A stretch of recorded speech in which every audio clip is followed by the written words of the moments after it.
Tokyo. Je viens de sortir du métro et maintenant je vais à la guest house. Je viens d'arriver à l'instant dans ma chambre du coup à Tokyo, précisément dans le quartier de Nippori que je connais absolument pas. Déjà il me fait une extrêmement bonne impression. La petite descente et la petite rue piétonne avec plein de petits magasins là, je suis j'aime bien. J'aurais pas beaucoup le temps de visiter mais j'aime bien. Et puis là je suis arrivée dans la chambre mais je suis un peu confuse parce que genre, enfin... Les 2 lits sont à moi du coup. Est-ce que j'ai fait une connerie en réservant? J'étais persuadée d'être dans un dortoir ou alors j'étais surclassée, ça m'étonnerait. Mais je suis un peu perplexe. Très bien, hein, si j'ai une chambre pour moi toute seule, ça va changer. Je vais pouvoir au moins me relâcher de mon séjour. J'aime trop la vue, regardez-moi ça. Genre la vue est tellement... Elle est tellement cool, je trouve. En plus, on a le coucher de soleil, genre... Le ciel est exceptionnel. J'ai eu un temps incroyable au Japon. C'était pas prévu d'avoir un aussi beau temps au Japon parce que d'après les prévisions météo, c'était prévu de la pluie pendant je sais pas combien de temps. Est-ce que... Et si je m'assois sur le canapé? Ah ouais, ça fait un cadre de merde. Bon, attendez. Voilà. Ouais, c'était prévu qu'il y avait un temps de merde vraiment toute la semaine pendant que j'étais du coup au Japon et aussi à Busan. Donc je suis vraiment agréablement surprise, je suis ultra rassurée. Les quelques jours qui me restent sur Tokyo vont être ultra chargés. Il faut absolument que je sorte d'ailleurs maintenant pour aller acheter un truc pour mon frère. Sinon je vais oublier demain. Suivant qu'il y a un magasin qui le vend pas très loin, donc je vais en profiter. J'ai un pote qui m'a recommandé, qui m'a envoyé une liste avec plein de restaurants sur une carte, bref. Dans le quartier qui peuvent être intéressants et il y a notamment un ramen et j'ai très envie de bouffer un ramen en ce moment. Je vais peut-être changer de t-shirt parce qu'en blanc je vais m'en mettre partout. Les prochains jours vont être vraiment ultra chargés entre guillemets. Demain je vois un pote japonais, après-demain je vois une pote japonaise et après-demain je vois des potes français dont un ancien de mes collègues. Du coup j'ai vraiment très hâte. Et le dernier jour, vendredi, où je suis au Japon, je vais au musée Ghibli. Et le soir même, je prends l'avion pour rentrer en Corée. Ah, je vais être naze. Je reviendrai peut-être un peu plus tard sur mon expérience à Kyoto. J'ai un gros coup de cœur sur la ville parce que je la trouve vraiment sublime. Il y a plein de trucs à faire. Là, à Tokyo, je sens qu'on est à Tokyo. Mais à Kyoto, il y a encore le truc un peu de nature, etc. En vrai, j'étais un peu dégoûtée de ne pas pouvoir apprécier autant que je voulais. Parce qu'il y a eu plein de petites couilles. Mais je parlerai ça après. D'abord, il faut absolument que je sorte, que j'aille manger parce que j'ai un peu faim. Mais bon, vous venez avec moi de toute façon. Allez.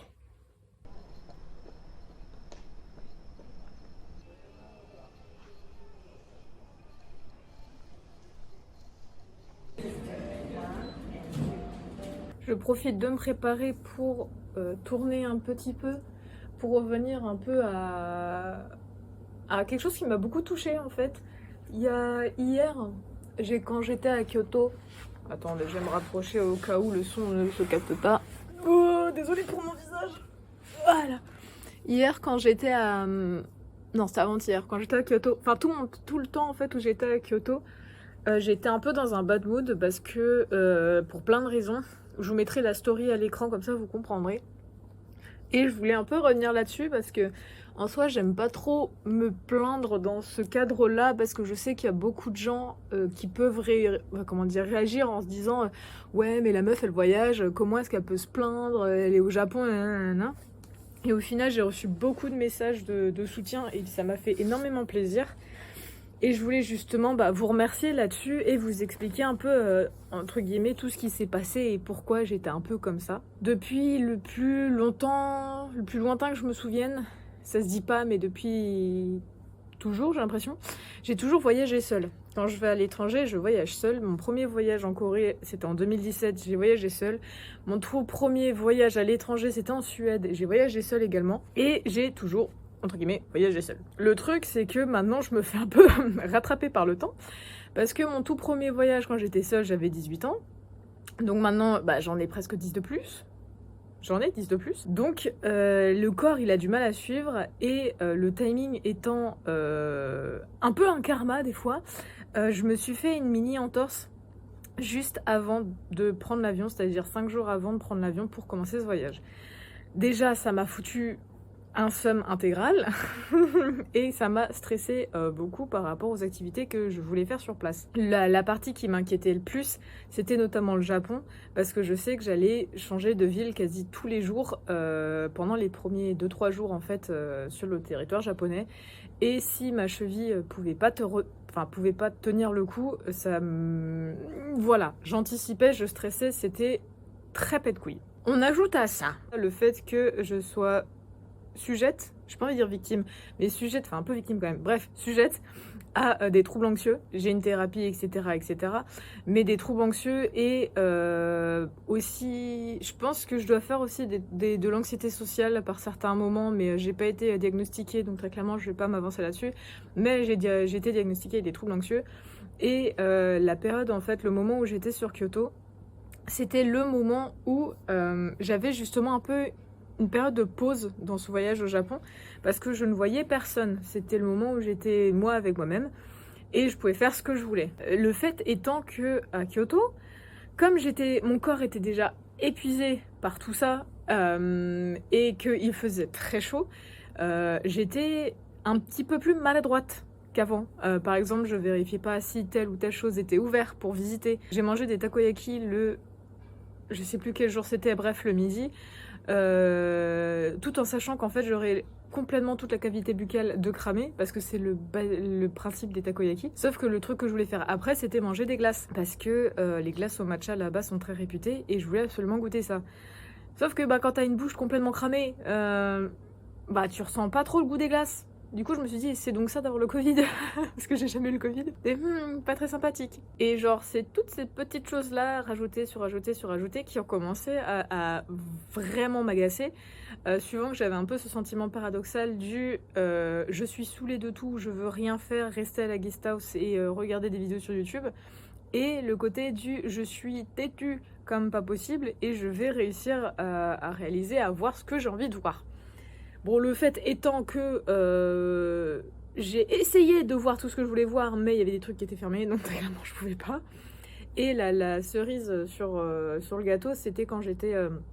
du coup, c'était hier, quand je cherchais cette fameuse ligne, je sais même plus laquelle que c'est, je sais que c'était le quai 32-33, qui était pas du tout dans la gare, qui était à un autre endroit, bref, et que j'ai littéralement mis 45 minutes à marcher autour de la gare pour trouver ce fameux quai, pour au final, j'aurais pu prendre le bus, mais j'avais pas envie de payer le bus, je voulais prendre cette ligne, parce qu'elle était gratuite pour moi. Sauf qu'au final, j'ai pris le bus, parce que ça m'a trop agacé. Et c'est plein de petits trucs comme ça, la con, où... pareil, j'ai tendance à ne pas budgéter mes voyages, sauf que là, avec le fait de prendre tout le temps les transports, j'ai pas le choix de budgéter. Et un autre petit détail, c'est que là, c'est depuis que je suis à Tokyo, j'ai le petit déjeuner de compris, de gratuit dans mon séjour, donc je suis très contente. Parce que depuis que je suis à Busan et là, tous les autres villes au Japon, j'avais pas le petit-déj. Et le petit-déj, il faut le compter également dans les repas. Et ça fait quand même un coup au fur et à mesure. Bon, je mange pas des milliers et des cents, mais quand même, quoi. Et tout ça, ça m'a vraiment agacé de ouf. Et on rajoute à ça, bon, c'est pas des problèmes familiaux, mais il y a eu des choses du côté familial où on m'avait pas prévenu. J'étais en mode, sympa, j'aurais bien aimé être prévenue, en fait, au bout d'un moment dans l'histoire. Et ça m'a grave saoulée sur plein de choses. Et d'où le côté où j'étais complètement bougon, en mode, j'en ai juste marre. Ok, je suis au Japon, je suis très contente d'être ici, mais j'arrive pas à profiter comme je voudrais parce qu'il y a trop de trucs qui me font chier, quoi. Et du coup, c'était pour dire aussi, voyager seul, c'est cool, et même voyager à plusieurs, hein, je pense que ça arrive quand on voyage à plusieurs, c'est cool, mais il y a des moments où juste, on en a marre, quoi. On est français, après tout, et on a le droit de péter des câbles. Un truc en revanche qui a pas mal changé pendant ce voyage, c'est qu'habituellement je déteste manger seule. J'ai encore ce gros problème entre guillemets si je mange seule, bref, plein de préjugés, etc. Et là, depuis que je suis au Japon, pas en Corée mais au Japon, je suis vraiment en mode faut bien que je me substante au bout d'un moment. Et ça me dérange un peu moins d'aller au restaurant toute seule, etc. Par exemple, hier, j'ai été manger, je voulais aller à un ramen que m'avait conseillé un pote, mais il était fermé. Du coup, j'étais à un autre ramen toute seule. Et je me suis bien substantée. Mais après, le problème avec les ramen au Japon, c'est que putain, il y en a pour 25 personnes, quoi. J'ai pas du tout réussi à finir ma portion, alors que je déteste jeter. Mais voilà, ça, c'est un côté positif où je suis en mode, c'est bien, Carole. Je suis fière de toi. C'est que j'arrive un peu plus à avoir confiance en moi et puis à m'imposer pour me dire, bon, maintenant, je vais manger. Je vais au restaurant toute seule, ça va aller très bien.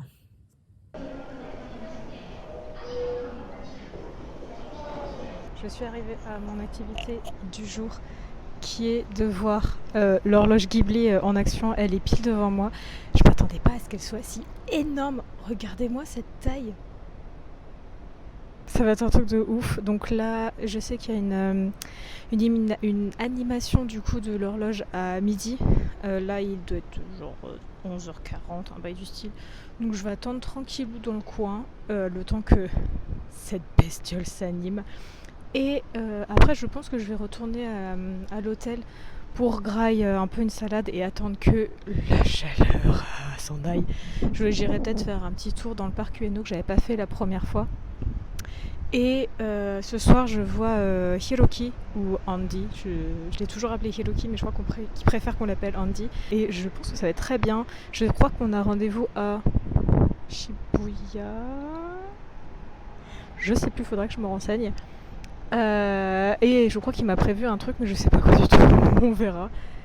Et j'ai trop hâte de voir l'horloge. Ça va être exceptionnel, putain. Au secours. Oh, maman. Je suis trop contente.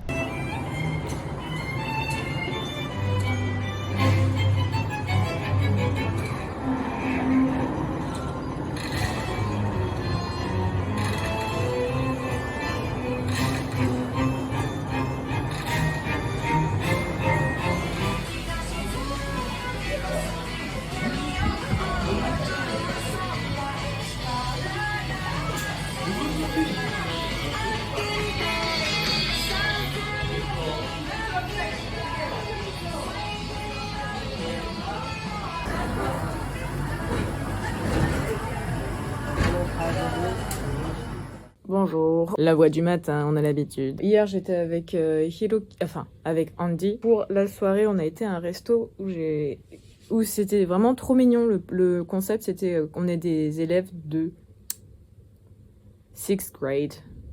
Donc j'imagine le primaire. C'était vraiment très très choupi. On a un peu déambulé dans Shibuya et on a fait des pulikula évidemment. Même si très clairement les Insen-nekot en Corée sont largement mieux que les pulikula parce que putain les pulikula tu deviens un monstre avec les yeux comme as, c'est affreux. Là aujourd'hui j'ai rendez-vous à midi avec Akari pour manger, pour déambuler dans Shibuya again. Potentiellement après on va aller dans son atelier parce que Akari est céramiste.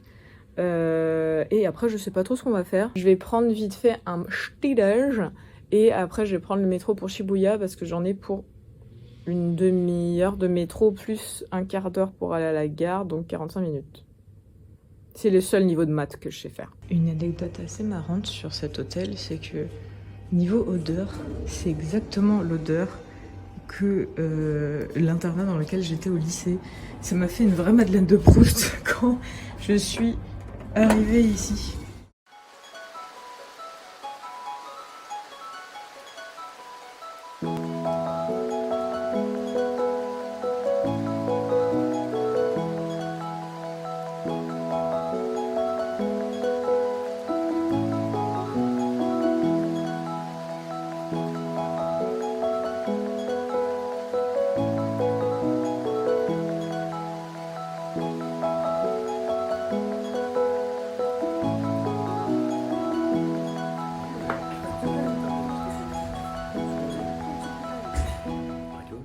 La tronche.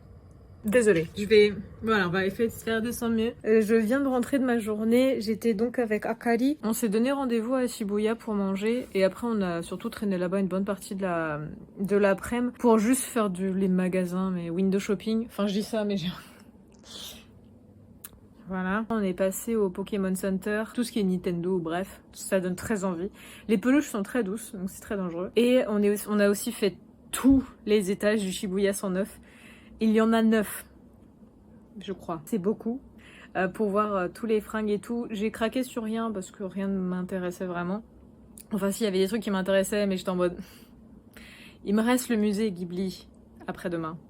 Et des souvenirs à acheter déjà demain aussi, donc on va se calmer. J'ai cependant fait bon, pas un craquage, j'ai quand même dépensé un peu mon argent parce que on est passé devant, il n'y avait pas de Ghibli Store, mais il y avait le JBL Store, comme Ghibli en fait, mais qui est plus spécialisé sur les fringues. Et du coup, j'avais jamais vu de store comme ça.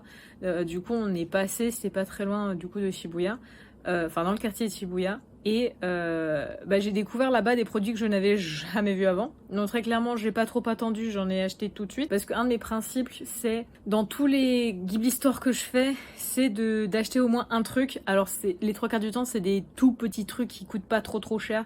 Genre les marionnettes pour les doigts. Oui, ça sert à rien, mais dans la décoration, c'est très mignon. Mais là, j'ai vraiment vu des trucs que j'avais jamais vus avant et je me suis dit, il faut absolument que je les prenne, sinon je suis sûre que je ne les reverrai pas. Et en tout cas, ça a été le cas pour ce que j'ai vu à Fukuoka. Je ne l'ai jamais revu après dans les autres magasins, dans les autres Ghibli Stores, donc je fais attention là-dessus. Pour le parc à thème, je me suis focalisée sur quasi que des produits du parc à thème. Je dis ça alors que j'ai une peluche pile en face de moi qui n'a rien à voir avec le parc à thème, mais bref. Et pour le musée Ghibli, je vais faire la même chose. Je vais me focaliser sur des objets qui sont disponibles essentiellement que au musée. Donc des cartes postales ou des trucs comme ça. Parce que j'ai très envie de ramener des cartes pour moi et pour donner à droite et à gauche. Donc ça, c'était ça. Et ensuite, on est allé dans son atelier. Elle n'a pas déménagé, donc j'étais pas perdue. C'est la 2e fois que je le visitais.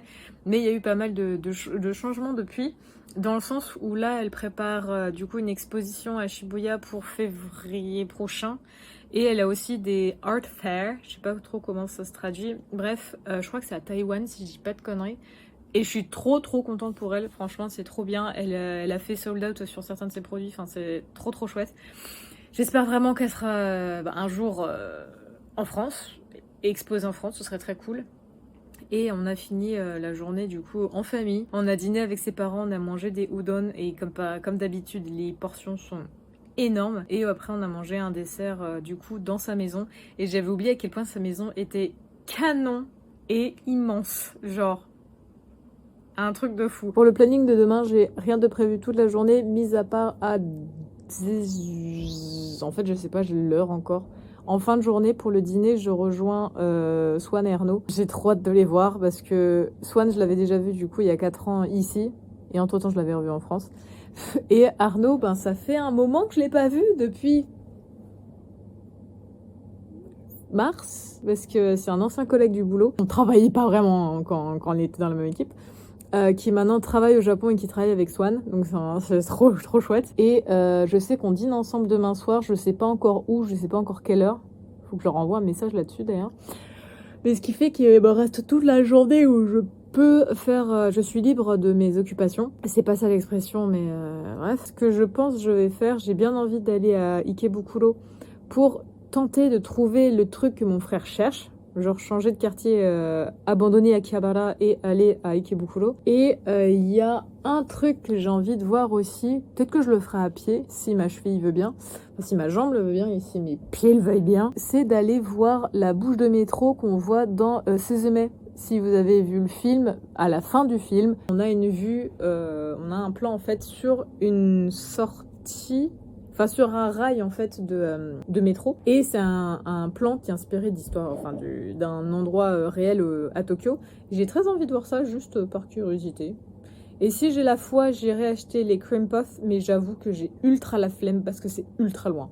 Donc tant pis, je mangerai pas les cream puffs, mais en vrai c'est pas trop grave. Je pourrais me gaver de dango. Ah, il y a un autre truc qu'il faut que je fasse demain parce que c'est le seul jour qui me reste. Parce qu'après je vais au musée Ghibli et je prends l'avion. Je vais être épuisax, je me rends compte avec le recul. Ce qu'il faut que je fasse aussi, peut-être demain matin, c'est visiter le quartier Nipoli. Faire quelques achats dans les boutiques qu'il y a à côté. Parce qu'il y a pas mal de boutiques genre brocantes, antiquaires. Et ils vendent notamment des vestes de yukata et de kimono. Et j'aimerais vraiment bien m'en ramener une. Alors, je sais pas comment je vais la caser dans mon sac. Mais je vais la caser dans mon sac. Il faut que j'achète des cartes postales C'est sûr que je vais jamais les envoyer parce que je suis à la bourre. Faire ça la matinée, comme ça l'après-midi, pour tout ce qui est Ikebukuro et puis la bouche de métro, comme c'est majoritairement en intérieur, ça passe. Et après, je reviens ici parce qu'il fait trop chaud, ça dehors quand le soleil il tape, voilà. Et après, je ressortirai dîner pour voir avec les copains. Et après, il faut que je fasse ma valise, mes sacs à dos, pour retourner en Corée. C'est très bizarre de se dire qu'après-demain, je suis en Corée de nouveau. Je serais bien plus à l'aise parce que je pourrais parler. Là, toute la soirée avec Akari et ses parents, c'était genre « Hi, so desu ka ?» Un peu embarrassing. Bon, je vous retrouve demain.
Je suis trop fière de moi. Je sais pas comment je fais, mais j'arrive encore à fermer mon sac et avoir de... Oh putain, par contre, il est lourd. Et avoir de la place. Je crois que quand je suis partie, il devait faire 7,4 kg, si j'ai pas de bêtises. Là, à mon avis, ça doit être un bon pépère d'un 8 kg. Hein. Très clairement, je pense que oui. Je pense que j'ai encore de la place, donc je suis rassurée. Parce que je sais que je vais faire des achats demain au musée Ghibli, donc j'ai hâte. Mais il me reste encore les quelques jours en Corée. Demain, ça va être, si j'y arrive, réveil 7h, 7h30. Parce qu'il faut au max que je sois à 8h30 dans les transports. Parce que j'ai 1 heure de transport, je pense. Environ 1 heure de transport plus 20 minutes de marche pour arriver jusqu'au musée. Et avec ça qu'il faut que je laisse dans les lockers, je vais mettre bien plus de temps. Donc peut-être que faire 8h20. Faut que je sois partie, donc lever à 7h. Je me suis amusée ce soir avec Arnaud et Swan et j'en suis ravie. C'était vraiment le multiverse parce que je connais les deux personnes avant qu'elles ne se connaissent entre eux. C'est très compliqué, mais bref, je suis très contente que ça se passe bien. On a mangé tonkatsu, on a été aux bandes d'arcade, c'est toujours aussi funky d'aller aux bandes d'arcade. Dodo!